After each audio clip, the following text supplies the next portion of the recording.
Hi everybody, thanks for watching today. Today I'll be talking about how companies such as Global Dynamics Limited can manage multinational teams more successfully. I'll go through what cultural intelligence is, the challenges global teams face, and the real strategies that can make diverse teams stronger, fairer, and more effective. I'll also show you a real world case study from Microsoft. So here's the plan today. We'll start by looking briefly at Global Dynamics Limited.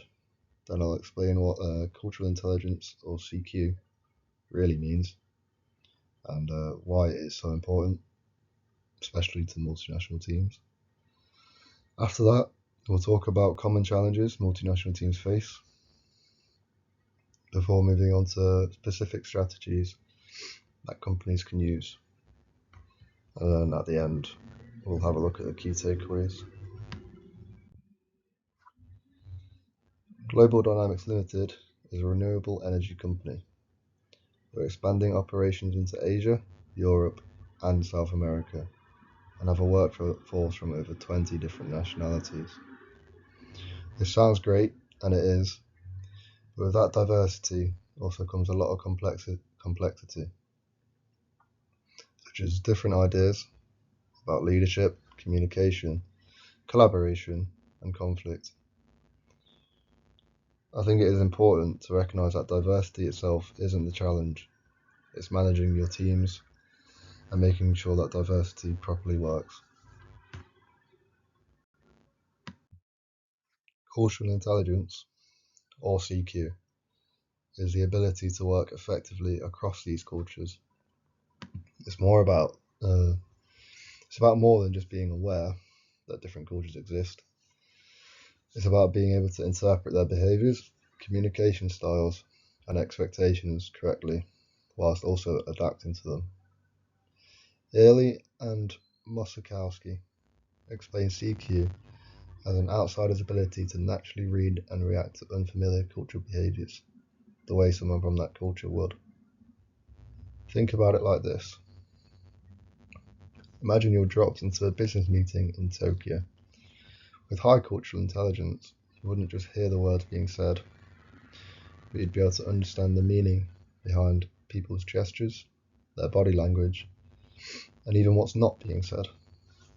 You'd understand things like hierarchical leaderships and their opinion on communication.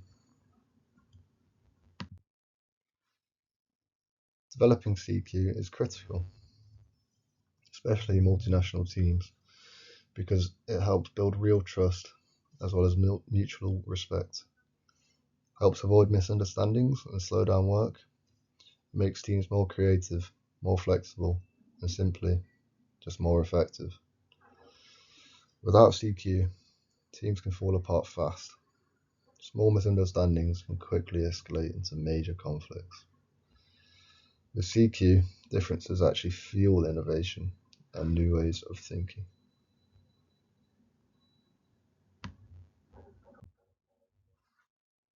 Now, despite the advantages of a diverse team, there are real challenges too. Multinational teams often face problems like language barriers that make it harder to explain ideas clearly, different communication styles. For example, some cultures prefer directness, others value subtlety.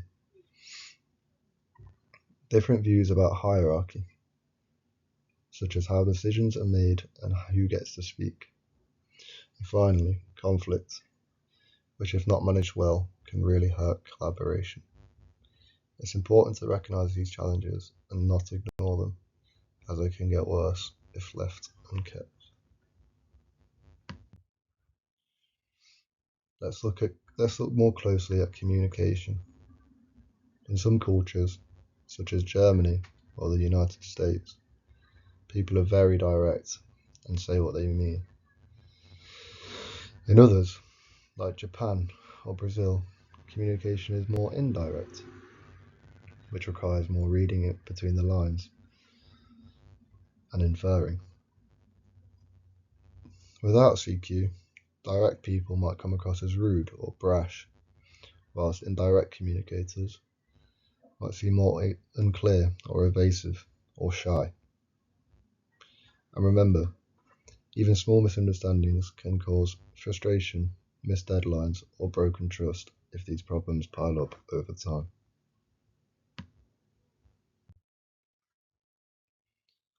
Another issue is power dynamics.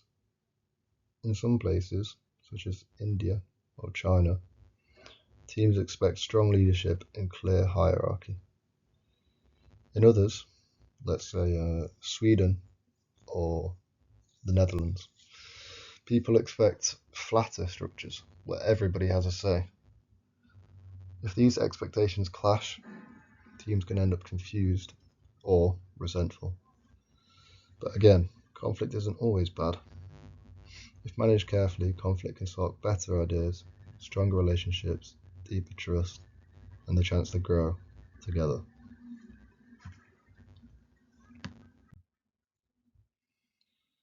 The first strategy to tackle all of this deliberately,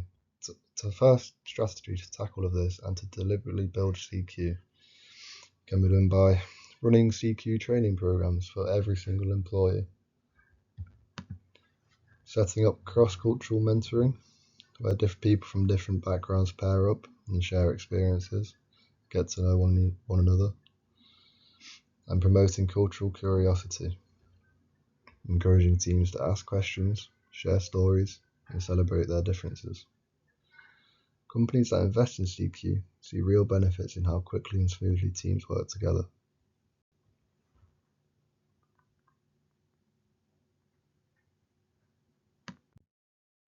Second, make communication simpler and more inclusive. This means using simple, clear language, no messy jargon, and no confusing phrases or slang. Supporting messages with visuals, such as diagrams, pictures, and even graphs. Teams should check for misunderstanding often, and not just assume everybody's got it because they got a nod. Simple habits like these can seriously reduce stress and misunderstanding in diverse teams. Thirdly, teams should lead inclusively. They can do this by rotating leadership roles, so it's not just the manager or the loudest voice running meetings. Recognise and celebrate everybody's contributions, not just the most confident speakers. This helps build psychological safety, where people feel secure enough to share ideas, ask questions, and even admit mistakes. When teams feel safe, they innovate more, solve problems faster, and tend to stick together longer. Fourth, manage conflict with respect. When problems happen, train teams to focus on shared interests and not on personal attacks. Find solutions together instead of blaming each other. Celebrate small victories when conflicts are solved. This helps build trust, which is even possible after conflict, but only if teams feel listened to and valued.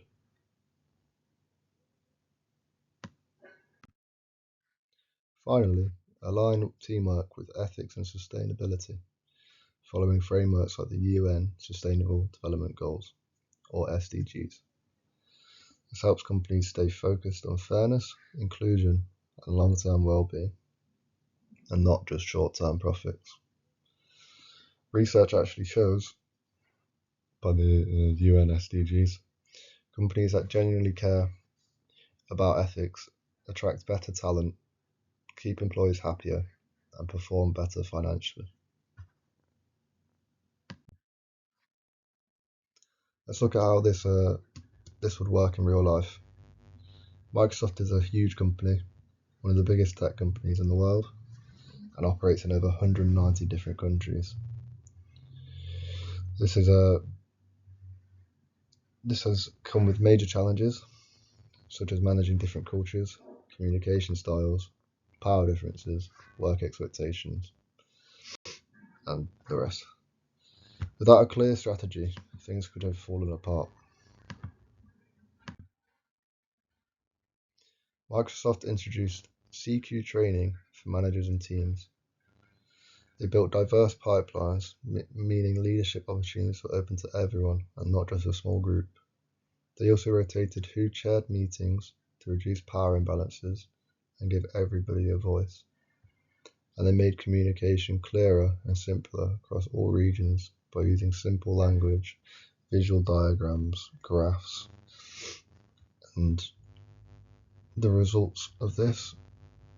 Microsoft reported that teams had higher trust, employee engagement scores went up, as did retention, and leadership said that CQ development was a key reason for Microsoft's ability to innovate and retain top global talent in 2024.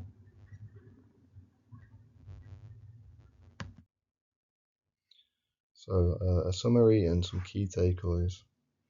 To manage multinational teams effectively, teams should build cultural intelligence across the workforce, communicate clearly and simply, create psychological safety to handle conflict, align practices with ethical goals, lead inclusively by rotating roles and recognizing everybody's contributions.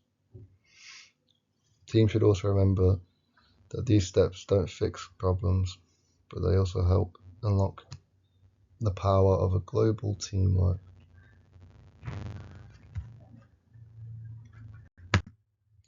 Thank you for listening.